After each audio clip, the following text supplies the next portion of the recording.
les moins classiques, la grande question, liberté des autres et vérité. Il y a une vérité de la foi. La vérité peut être périlleuse, dangereuse. Oui, oui, oui, peut-être vraiment. Pourquoi? Parce qu'il y a deux questions. Première, aujourd'hui, dialoguer avec les autres. Vous pensez aux missions, paroisse, catéchèse, école, prison, contexte différent. Petit, adulte, ado. Les dialogues peuvent-ils remplacer la mission? C'est-à-dire, on parle toujours du dialogue. Le christianisme c'est sûrement alors, c'est selon la religion du dialogue ou à quelque chose d'autre dans les dialogues. Est-ce que les différentes religions, constituent des variantes d'une seule et même réalité? Il semble parfois que la seule modalité de sortir du problème de la vie et parfois de la laïcité, non, c'est dire qu'il y a quelque chose en commun et il faut trouver là-bas pour, après les attentats en France cette année, parfois quelqu'un va réagir en disant « J'aimerais bien voir disparaître toutes les religions en France. Le catholicisme, le protestantisme, les musulmans, les bouddhistes, les juifs, tous. Tous. La seule modalité pour vivre ensemble est une vie sans religion. » C'est une réaction possible. Mais, alors, je vais citer un texte de Benoît XVI qu'il a écrit en 2014.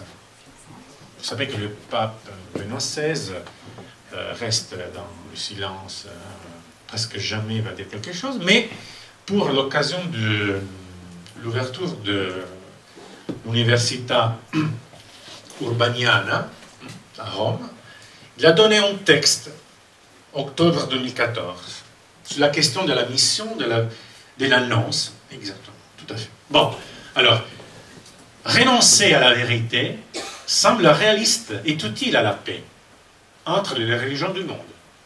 On va bien analyser, comme toujours. Et cependant, elle était mortelle pour la foi. Vous voyez le danger. Renoncer à la vérité est mortel. En effet, la foi perd son caractère contraignant et sérieux si tout se réduit à des symboles qui sont interchangeables et ne peuvent renvoyer que de loin un accessible mystère du divin. C'est là le courage. Le courage d'annoncer la vérité. Le père Stalla Bourdillon, la semaine dernière à Paris, à la session première annonce, a cité le cardinal Lustiger à propos de la question de la vérité, du dialogue, dans les dialogues. Alors Lustiger, je ne sais pas où, peut-être dans en homélie, en livre, en discours public, aimait dire que les chrétiens ne possèdent pas la vérité, n'est pas les propriétaires de la vérité. Là, c'est absurde. C'est dire, nous sommes déjà devenus la vérité. Nous sommes presque identiques à la vérité. Non, la vérité, c'est pas nous. Mais les chrétiens connaissent où se trouve la vérité. Venez et voyez. C'est-à-dire, le chrétien voit et connaît que dans le Christ, c'est lui la vérité. Se pose, se trouve. Il est toujours en chemin vers la vérité. Chaque jour, il va grandir dans ce chemin, petit à petit. Parce que chaque jour devient possible mieux connaître la vérité, mais il y a une vérité. Et les chrétiens connaissent les noms. Il fait expérience de la vérité. Je trouve intéressant cette distinction. Mais le pape François, toujours aux évêques de la Suisse, nous devons cependant veiller à permettre aux fidèles que chaque confession, attention, le pape parle des confessions chrétiennes. Mais vous voyez que le discours encore plus devient intéressant par rapport aux religions aujourd'hui. Nous devons permettre de vivre leur foi sans ambiguïté ni confusion, sans gommer les différences. Quelqu'un parlait de non, possible distance. Le pape parle de différence au détriment de la vérité. Ainsi, si par exemple nous devions cacher, sur prétexte de courtoisie, notre foi eucharistique, nous ne prenions pas assez au sérieux notre propre trésor, ni les interlocuteurs. C'est-à-dire, c'est pas respecter les autres, cacher quelque chose de nous. C'est pas un vrai dialogue. C'est du théâtre qui doit toujours finir, bon, comme une comédie. Et alors, aussi de l'audace. Une audace nouvelle. Oui. Nous sommes presque à la fin. Hein? Tranquillisez. Oser s'aventurer en terre inconnue. Oser dire comment la foi nous transforme. Ce sont des idées que j'ai reprises du travail provençal. C'est-à-dire, il faut avoir du courage, de l'audace pour dire quelque chose d'intime parfois. Et ce n'est pas question de le dire face à 100 personnes comme maintenant. La dimension personnelle dans la première annonce est toujours la première, la plus importante. Peut-être que quelqu'un n'a pas le courage pour sa timidité ou pour autre motivation de se révéler ou dire comment Dieu est présent dans sa vie face à une assemblée, mais à deux. C'est là. S'exposer, se déstabiliser. Voilà que revient le verbe de la déstabilisation, c'est-à-dire, moi le premier, je dois me rendre compte que ma foi n'est pas plus fragile parce que c'est questionne, mais elle devient plus fort. Parce que j'ai la possibilité de grandir dans la foi. Il y a un chemin. Et moi-même, je suis en chemin, en écoute. L'annonce est pour moi aussi. C'est Dieu qui... Si Dieu est le protagoniste de l'annonce, moi je suis toujours le destinataire. Et Dieu est toujours prêt à annoncer quelque chose dans ma vie. Quoi? Rapidement, la joie de l'évangile, hein, voilà. Le pape parle de croissance. Le cible de la première annonce doit arriver à une formation, une maturation qui cherche la croissance. Prendre très au sérieux chaque personne et les projets que le Seigneur a sur elle. Il ne faut pas accepter que quelqu'un se contente de peu, dit le pape François. C'est la question de la richesse de la foi. Il ne faut pas couper les possibilités. Il faut montrer toute la richesse. Comme Paul, ce n'est plus moi qui vis, mais le Christ qui vit en moi. Et là, c'était déjà dans les Tenoch, texte national, oser. Le catéchète doit oser être témoin. Ok. Il a une responsabilité d'aîné. Il est né dans la foi, mais toujours en chemin lui-même. Disciple. Il doit transmettre ce qu'il a lui-même reçu de l'Église en fidélité au magistère. Et là, c'est la dimension d'humilité. Comment aujourd'hui vivre cette tension, parfois difficile, je crois, entre la volonté et les besoins positifs de créativité, qu'on voit bien, il faut trouver, et la fidélité. C'est difficile. Mais sûrement, le chemin doit passer par l'humilité du disciple, de l'accompagnateur, du catéchiste, du père de famille, du mère de famille, d'enseignant, d'aumônier. L'humilité, c'est la cartina al tornasole. Ça s'appelle comment en français dans la...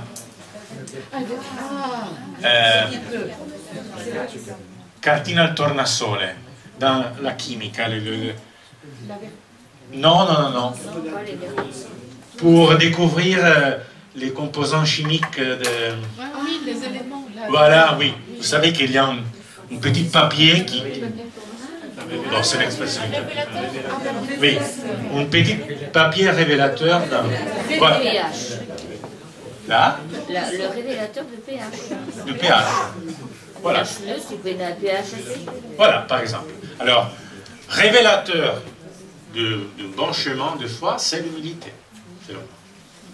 Qui permet de découvrir créativité et dans le même temps fidélité. Et c'est pas facile, encore une fois, c'est une vie spirituelle qui doit être engagée.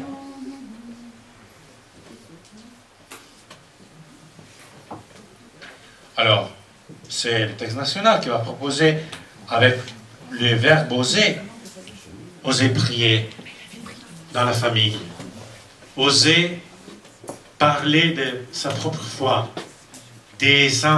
ses interrogations, le mal, la mort, l'amour, sont des questions qu'aujourd'hui posent, c'est l'actualité toujours. Il est suffisant de prendre un journal, écouter, entendre les téléjournaux le soir, et vous voyez que les questions sont là-bas. Et parfois, ce sont des questions difficiles, la mort, un accident. Mais aussi, il faut partir des choses positives. Il ne faut pas seulement attendre des questions difficiles, mais il faut être capable aussi de partir de la joie de la vie, des possibilités de la vie. C'est fini. Vous avez déjà, dans la joie de l'Évangile, trouvé que le pape parle de 4 caractéristiques de l'annonce. Je l'ai mis en rapport au texte national, mais sont là. Elle doit exprimer l'amour salvifique de Dieu, préalable à l'obligation morale et religieuse. 2, elle n'impose pas la vérité et qu'elle fasse appel à la vérité. Pas imposer, mais toujours faire appel à la liberté. 3e point, c'est elle possède certaines notes de joie, d'encouragement, de vitalité. Et enfin, 4e caractéristique de la première annonce, une harmonieuse synthèse qui ne réduit pas la prédication à quelques doctrines, parfois plus philosophiques que évangéliques. Pardon. Voilà. Et c'est vraiment la fin. L'idée, c'est comment, aujourd'hui, puisque la première annonce s'inscrit dans les quotidiens lieux de vie et des lieux de vie, et donc ne peut se prévoir comment favoriser les possibilités de sa mise en œuvre. Et là,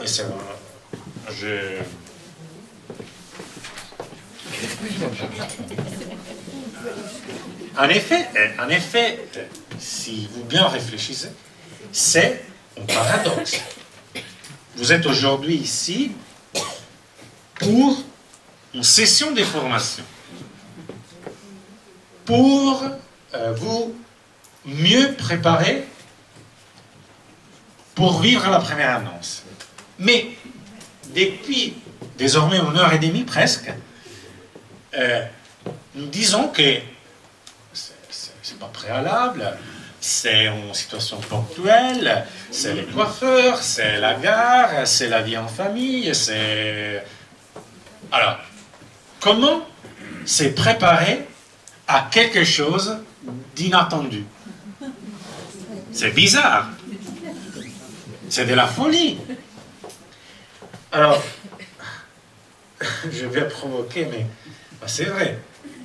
À partir encore. Christophe Rimbaud, cet samedi, son travail, première annonce, son récit biblique, Matthieu 25, la parabole de Vierge, et les lampes, l'huile et les lampes. Bon,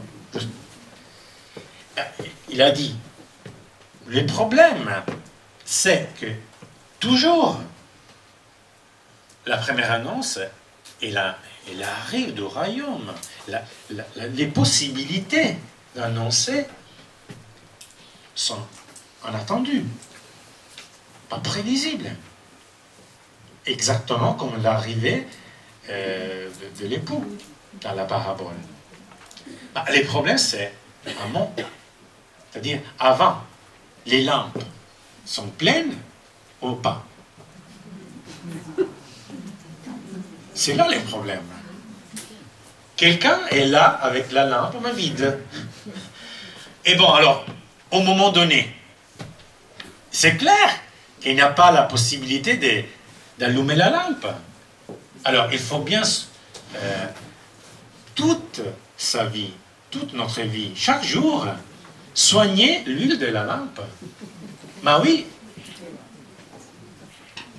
Parce qu'à un moment donné, nous pouvons réagir, s'engager, vivre le courage, l'audace.